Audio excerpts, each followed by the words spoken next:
3 Feet from Gold by Napoleon Hill. One of the most common causes of failure is the habit of quitting when one is overtaken by temporary defeat. Every person is guilty of this mistake at one time or another. An uncle of R.U. Darby was caught by the gold fever in the gold rush days and went west to dig and grow rich. He had never heard that more gold has been mined from the brains of men than has ever been taken from the earth. He staked a claim and went to work with his pick and shovel.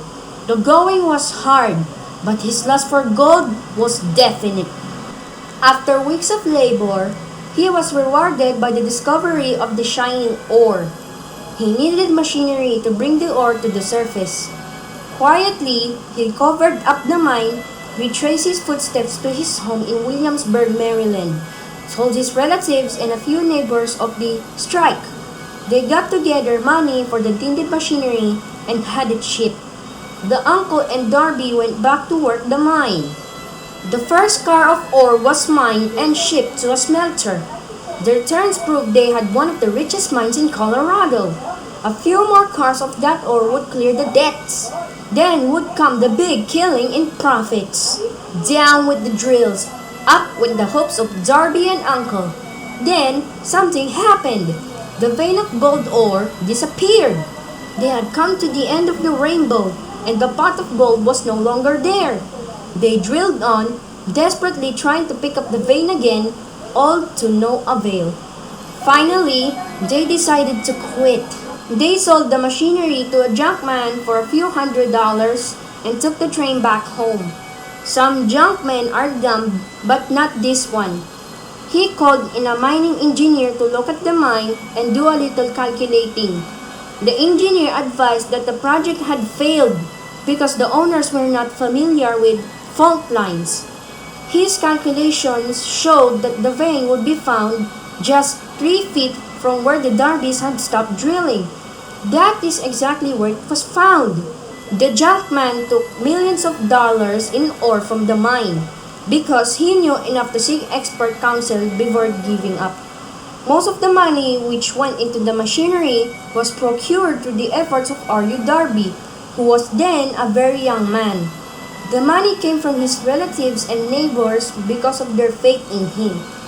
He paid back every dollar of it, although he was years in doing so. Long afterward, Mr. Darby recouped his loss many times over when he made the discovery that desire can be transmuted into gold. The discovery came after he went into the business of selling life insurance. Remembering that he lost a huge fortune because he stopped 3 feet from gold, Darby profited by the experience in his chosen work by the simple method of saying to himself, "I stopped 3 feet from gold, but I will never stop because men say no when I ask them to buy insurance." Darby is one of the small group of fewer than 50 men who sell more than $1 million in life insurance annually. He owes his stickability to the lesson he learned from his quitability in the gold mining business. Before success comes in any man's life, he is sure to meet with much temporary defeat and perhaps some failure.